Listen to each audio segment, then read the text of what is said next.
So far this week, we've talked about the importance of forgiving because we're the ones who benefit the most from being a forgiving person. And secondly, the dynamic of we have motivation to forgive because if we forgive, then God will forgive us. And if we don't forgive, God won't. And then that brings us, well, naturally, what should we do? Well, the third step and our third passage for this week is, well, then we should confess our sins. Because confessing our sins on a regular basis helps us to recognize, you know what? None of us are perfect. We all make mistakes. That person who hurt me in this situation, you know what? I've probably hurt them, or I've certainly hurt somebody else because of something I did or something I failed to do. And it's important to understand that forgiveness, it's not just about, we sometimes have to forgive people for things they've done. But we also have to be able to forgive people for things that maybe we hoped would happen or were done and were not. We need to forgive both. And in the same way, we need to confess both. Sometimes we sin by things we have done, and sometimes we confess sins that are failures for things we should have done and we didn't.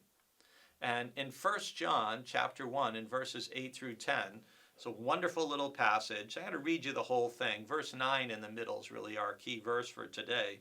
But it says, if we say that we have no sin, we deceive ourselves, and the truth is not in us. Verse 9, if we confess our sins, he who is faithful and just will forgive us our sins and cleanse us from all unrighteousness.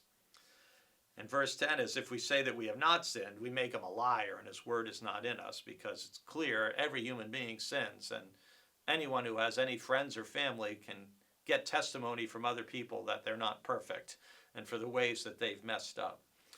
Tom Sweda, our building facilities manager and our wonderful, faithful cameraman for these videos, is a very devout, practicing Roman Catholic. And Roman Catholics do much better at confession than Baptists. I always think of a statement that a Catholic priest I had the blessing of knowing and serving in the same town with said. He said, people like to sin very specifically and to confess in general. And his point was, you know what, we need to think and rigorously look at our own life, because the more regularly and faithfully we confess that we've sinned, the closer look we look at our life, the more likely we are to adjust and to change our behavior with the Spirit's help over time.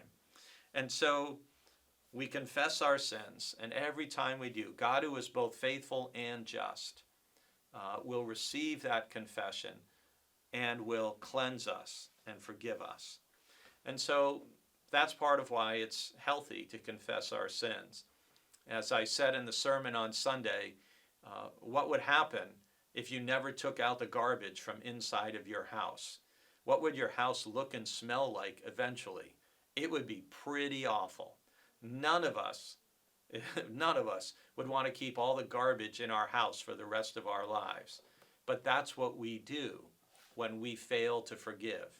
We hold on to the garbage, and it stinks up our life, and it stinks up our relationships. Confession is a way of taking out the garbage and making things clean once again.